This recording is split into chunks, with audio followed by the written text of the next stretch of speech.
প্রবাসীকে কষ্ট আসলেও শুধু প্রবাস যারা থাকে তারাই বুঝতে পারবো। ওই কয়েক বছর তুমি প্রবাসী থাকো, কিছু টাকা ইনকাম করো। বন্ধু জানো কি, প্রবাসী টাকা সবাই পছন্দ করে, প্রবাসী না। বন্ধু কেমন আছো তুমি? তোমাকে এলাকায় গেছিলাম, যায়া দিই বিশাল বড় গেট করছে। তোমার ভাইয়ের হাবিবে বলে বিয়া, সেই ধুমধাম বইরা গেছাইছে বুঝছো। তুমি তো আমাকে কিছু করলে না, দাও তো দিলা না। গেছিলাম একটা কামে, তো তা জিগাইলাম, কয় শাহিনের ভাই হাবিবের বিয়ে, দাওয়াত দেবে না বন্ধু? বুঝছি বন্ধু, আলহামদুলিল্লাহ, আল্লাহ খুব ভালো রাখছে আমারে। আর তুমি বললা তোমার দাওয়াত দিব না। তোমার একটা কথা বললি শোনো, কালকে বাসায় আমি ফোন দিছিলাম, আম্মা বলল কিছু টাকা পাঠাই দিস। আমি বললাম কি জন্য টাকা পাঠাইমু? তো আম্মা বলল তোমার ভাই হাবিবের বিয়া। আমি শোনার পরে বললাম আম্মা আমি তো বড়, আমার তো বিয়ে আগে হওয়ার কথা ছিল। তখন বলল আরও কয়েক বছর তুমি প্রবাসে থাকো, কিছু টাকা ইনকাম করো, তারপর বিয়া করো। তোমার ভাই হাবিবের বিয়ার আগে দিই।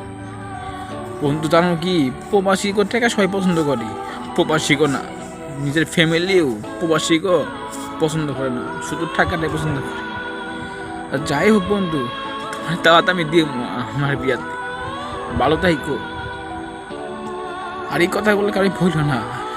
প্রবাসী কষ্ট আসলেও শুধু প্রবাস যারা থাকে তারাই বুঝতে পারবো। ওই বাংলাদেশে পয়সা অনুভব করতে পারবো না কখন। নিজের ছোট ভাইয়ের বিয়া বড় ভাই দেখা লাগতেছে, জিজ্ঞাসা করার পরও শুনতে পারি যে ভাইয়ের বিয়া। বন্ধু আমার মাফ করে দিও, তোমার কথাগুলো মনে করে দিয়া আর কষ্ট পাই দিলাম না। আমি সকল প্রবাসীকে দোয়া করি আল্লাহ সবাই রে ভালো রাখে, আর তুমিও ভালো থাইকো। আরে না বন্ধু, তুমি আর কষ্ট পাড়াই বাঁকা, আমার ফ্যামিলি তো আমার কষ্ট বুঝলো না। যাই হোক বন্ধু, ভালো থাকো।